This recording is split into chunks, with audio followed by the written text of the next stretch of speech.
They're still trying to solve the problems of, the time of Marx and Ricardo. Right. Those aren't our problems anymore. You were in Syria this year, is that right? Yeah. What did you learn from Syria? I was only there briefly, a little over a week, but I was part of a delegation that was visiting Rojava. Rojava is the 3 cantons, autonomous cantons, controlled by the PYD, which is a Kurdish party. It's part of the broad Kurdish movement. It's affiliated with the PKK in a broad way ideologically, not organizationally. And they are engaged in a revolutionary experiment of direct democracy. It's an interesting story. Most people don't know. Which is your specialty? One of the things I'm interested in, one of the reasons I was there, they basically wanted to bring in a bunch of academics to observe what they were doing.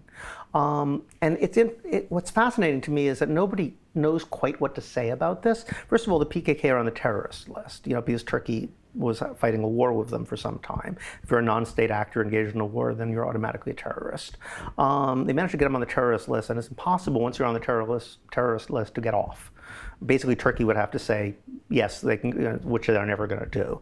Now, of course, in the process, PKK used to be, like you're finding a fairly standard issue Marxist-Leninist guerrilla force. But they went through this process of self-examination, and they decided,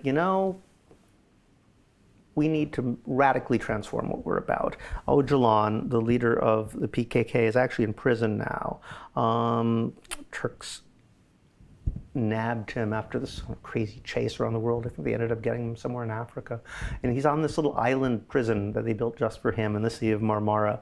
But he's had a lot of time to read, and he's kind of got into anarchist theory. He discovered Murray Bookchin, who was a theorist of democratic confederalism, the idea of taking directly democratic organizations and sort of having them confederate at larger and larger levels so that you can have a bottom-up democratic system.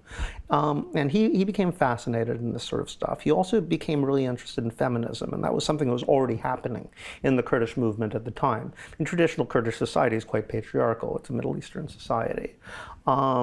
It's always had a little bit more space for women than a lot of their neighbors. There's a certain tradition of women even as fighters, but that exists even in Arab countries. And what did you see that they were doing right or wrong? Did you give them thoughts about? Oh, well, it was amazing because I'd never been in a real classic old-fashioned revolution. What happened was this had been under Syrian control, and they managed to convince the Syrian government essentially to leave.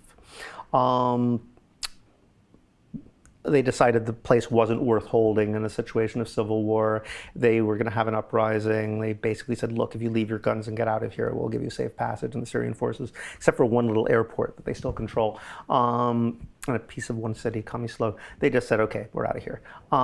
So suddenly, and they took everything. They took even the computers, the wall decorations, everything from the government building is stripped out and left.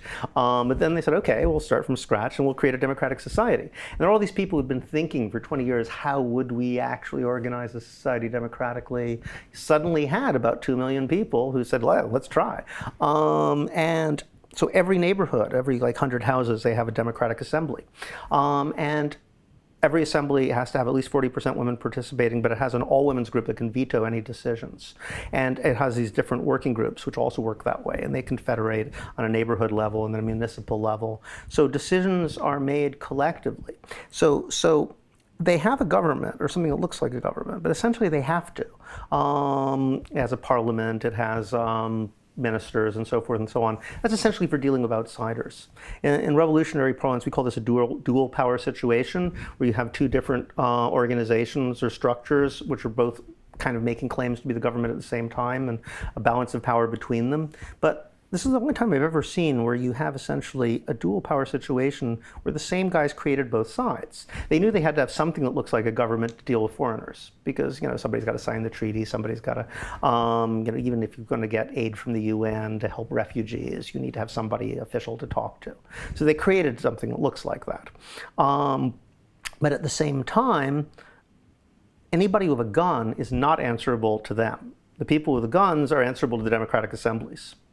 And they have these plans to essentially completely decentralize all forms of power. They've only gotten so far because they're being attacked by ISIS. They're in a war. There's only so much they can do. But I went to academy, one of the first places I went actually, well, the Asaij security forces, kind of like the police. Now, under the Syrian government, Asaij were the scariest people in the world. You know, they were like the guys who arrest you and torture you and for being a dissident. And most of these people had been tortured by the security forces at one point or another who were organizing things. Was it scary being there? No, not when I was there, because I mean everybody was your friend, you know. I mean it was great. We had this like driver who drove us around, and the first day they gave us some guys with AK-47s, so you know, like be in the truck in front of us, go riding shotgun just to make us feel secure. But before, you know, we realized no, it was fine. I mean, there's roadblocks everywhere, but the people at the roadblocks were really nice. I mean, and it was so funny to see this taxi driver as he walked by.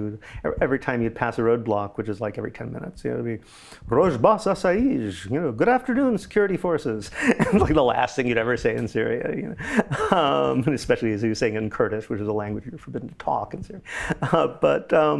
Yeah, and everybody's your buddy, unless they were Arabs, in which case he would say "I love you" in Arabic. Your father fought in the Spanish Civil War, didn't he? Yeah, he did. Does part of you ever have that longing desire to go over there and really get your hands dirty in one of these situations? Yeah, I'm a little old now. I mean, you know, sure, there's that romantic desire to be on the barricades. I mean, I've been on barricades, but not where they're actually shooting. Or like we're not shooting anyway. The other guys might be. But yeah, it would be nice to shoot back for once. I guess that is a fantasy. No. Okay. No.